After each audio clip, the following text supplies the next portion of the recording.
ನಮಸ್ಕಾರ ಸ್ನೇಹಿತರೆ, ಇವತ್ತಿನ ವಿಡಿಯೋಗೆ ನಿಮ್ಮೆಲ್ಲರಿಗೂ ಸ್ವಾಗತ.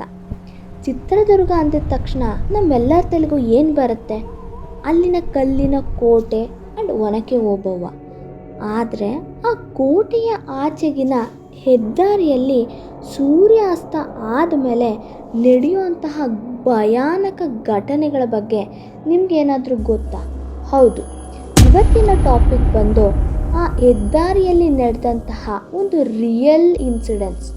ಕತೆ ತುಂಬ ಇಂಟ್ರೆಸ್ಟಿಂಗ್ ಆ್ಯಂಡ್ ಕ್ರೀಪಿ ಆಗಿದೆ.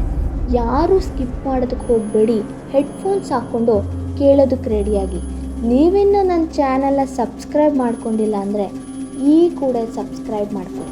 ಚಿತ್ರದುರ್ಗದಿಂದ ದಾವಣಗೆರೆಗೆ ಕನೆಕ್ಟ್ ಆಗೋ ಹೈವೇ ರಾತ್ರಿ ಸಮಯದಲ್ಲಿ ಅತ್ಯಂತ ಭಯಾನಕ ರೋಡಾಗಿ ಕನ್ವರ್ಟ್ ಆಗುತ್ತೆ. ಒಂದು ಕಡೆ ದಟ್ಟವಾದ ಕಾಡು, ಮತ್ತೊಂದು ಕಡೆ ಎತ್ತರದ ಬಂಡೆಗಳು. ಇಲ್ಲಿನ ಸ್ಥಳೀಯ ಟ್ರಕ್ ಡ್ರೈವರ್ಗಳು ರಾತ್ರಿ 2 ಗಂಟೆ ಆದಮೇಲೆ ಈ ರಸ್ತೆಯಲ್ಲಿ ಒಬ್ಬರು ಹೋಗೋದಕ್ಕೆ ಇವತ್ತಿಗೂ ಹೆದರುತ್ತಾರೆ. ಯಾಕೆ? ಈ ಪ್ರಶ್ನೆಗೆ ಉತ್ತರನೇ ಇವತ್ತಿನ ಸ್ಟೋರಿ. ಈ ಕಥೆಯ ಮೇನ್ ಕ್ಯಾರೆಕ್ಟರ್ ಅನಿಲ್. ಇವರ ನಿಜವಾದ ಹೆಸರು ಬೇರೆನೇ ಇದೆ, ನಾನು ಆಲ್ಟರ್ನೇಟಿವ್ ಹೆಸರಾಗಿ ಅನಿಲ್ ಅಂತ ತಗೋತಾ ಇದ್ದೀನಿ. ಇವರು ಬೆಂಗಳೂರಿನಲ್ಲಿ ಸಾಫ್ಟ್ವೇರ್ ಇಂಜಿನಿಯರ್ ಆಗಿ ಕೆಲಸ ಮಾಡ್ತಿರ್ತಾರೆ. ಏನೋ ತುರ್ತು ಕೆಲಸದ ಮೇಲೆ ತಮ್ಮ ಹೊಸ ಕಾರ್ನಲ್ಲಿ ರಾತ್ರಿ ದಾವಣಗೆರೆಗೆ ಹೊರಟಿರ್ತಾರೆ.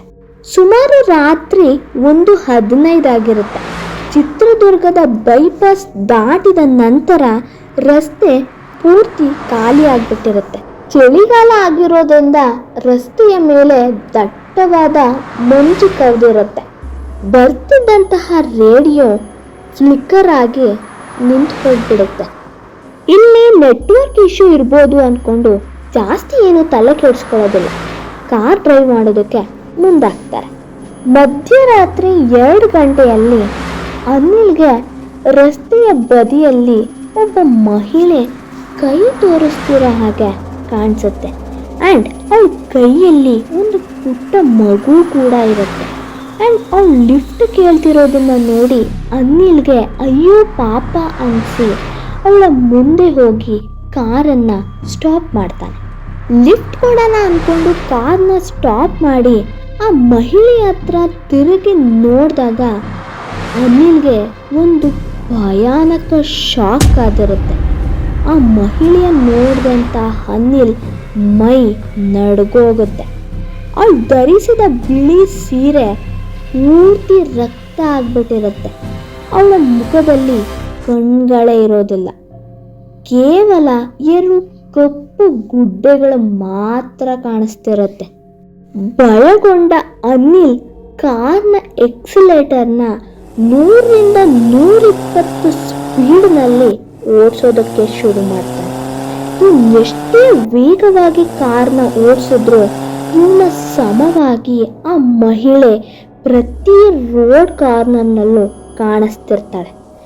ಇವನಿಗೆ ಕಾರಿನ ಒಳಗಡೆ ಯಾವುದೋ ಲೇಡಿಯ ನಗು ಕೂಡ ಕೇಳಿಸೋದಕ್ಕೆ ಶುರುವಾಗುತ್ತೆ.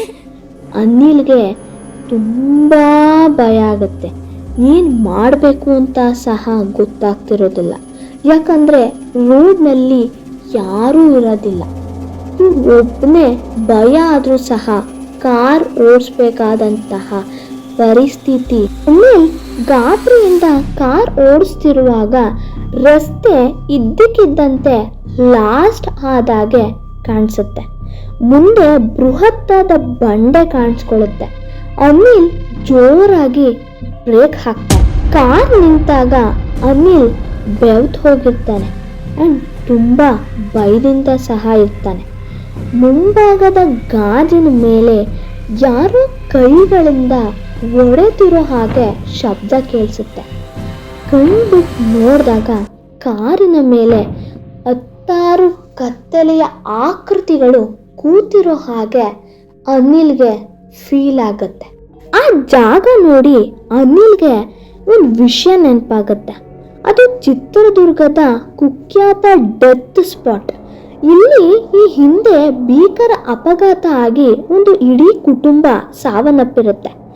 ಈಗ ಅದೇ ಕುಟುಂಬ ಅನಿಲ್ನ ಸಹ ಅವ್ರ ಜೊತೆ ಕರ್ಕೊಂಡು ಹೋಗೋದಕ್ಕೆ ಬಂದಿರಬಹುದು. ಅನಿಲ್ ತನ್ನ ತಾಯಿ ಕೊಟ್ಟಿದ್ದಂತಹ ದೇವರ ಫೋಟೋನ ಗಟ್ಟಿಯಾಗಿ ಹಿಡಿದು ಮಂತ್ರ ಪಠಿಸಲು ಶುರು ಮಾಡ್ತಾನೆ. ಇದ್ದಕ್ಕಿದ್ದಂತೆ ಆ ಆಕೃತಿಗಳು ಮಾಯ ಆಗೋ ಥರ ಅವನಿಗೆ ಫೀಲ್ ಆಗುತ್ತೆ. ದೂರದಲ್ಲಿ ಒಂದು ಲಾರಿ ಬರೋ ಥರ ಅವನಿಗೆ ಕಾಣಿಸುತ್ತೆ. ಲಾರಿಯ ಬೆಳಕು ಬಿದ್ದ ತಕ್ಷಣ ವಾತಾವರಣ ಸಹಜ ಸ್ಥಿತಿಗೆ ಬರುತ್ತೆ. ಅನಿಲ್ ಹೇಗೋ ದಾವಣಗೆರೆ ತಲುಪಿಡ್ತಾನೆ. ಮರುದಿನ ತನ್ನ ಕಾರನ್ನ ನೋಡಿದಾಗ ಕಾರ್ನ ಬಾಡಿಯ ಮೇಲೆ ಉದ್ದವಾದ ಉಗುರಿನಿಂದ ಗೀಚಿರೋ ಹಾಗೆ ಗುರುತುಗಳಾಗಿರ್ತವೆ.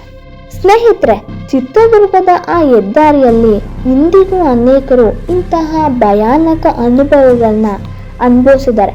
ವಿಜ್ಞಾನ ಏನೇ ಹೇಳಿದ್ರು ಕೆಲವು ಶಕ್ತಿಗಳು ಇವತ್ತಿಗೂ ಜೀವಂತವಾಗಿದೆ. ನೀವು ಈ ರಸ್ತೆಯಲ್ಲಿ ಹೋಗುವಾಗ ತುಂಬ ಜಾಗರೂಕರಾಗಿರಿ.